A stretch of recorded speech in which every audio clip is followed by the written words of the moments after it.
Okay. Hello, Hark and Internet. My name is Dominic Stengel, and this is my audition for Angelarts' Dragon Age Season 3 RPG campaign. Briefly about me, I'm an aspiring actor, writer, a general creative person. I'm just about to turn 20.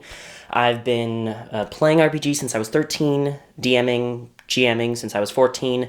I'm from the US, Texas to be specific.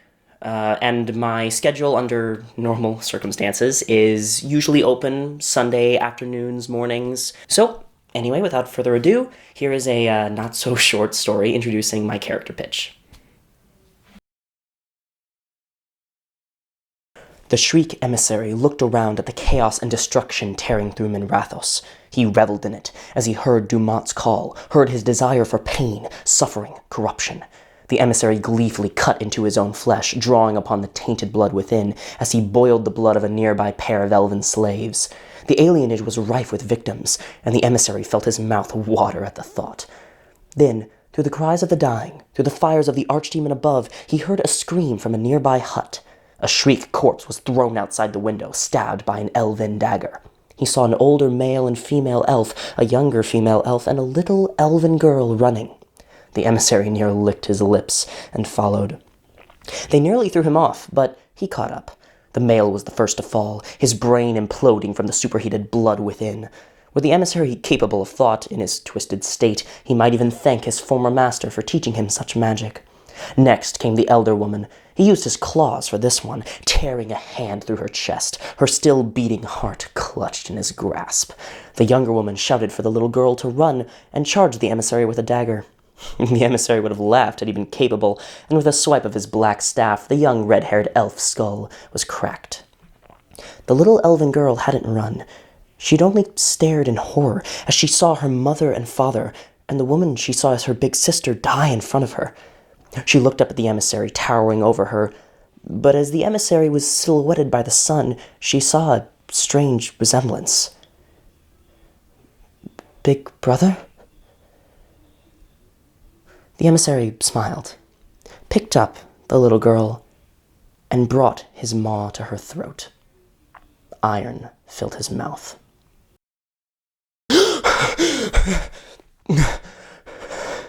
With a gasp, Daertham awoke from his nightmare.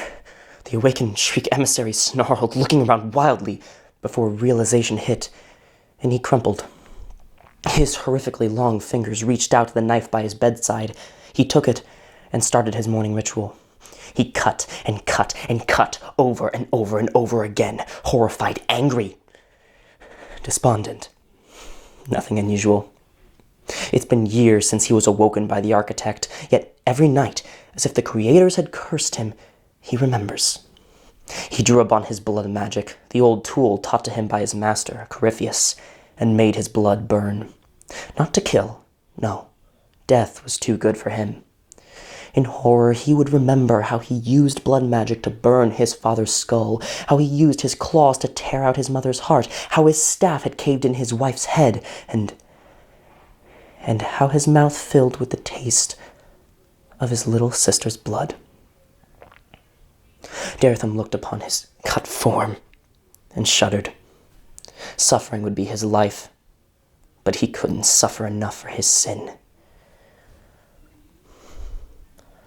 I'm sorry. I'm so sorry, Ceres. So, I like me some darkness, if you can tell. But beyond all of the many psychological aspects to explore about Daertham, there's a few other things I want to kind of question. Firstly, you may have noticed that he is an emissary turned during the First Blight. So I kind of want to really explore how ancient Devinter culture was, especially from a relatively well-off slave's perspective.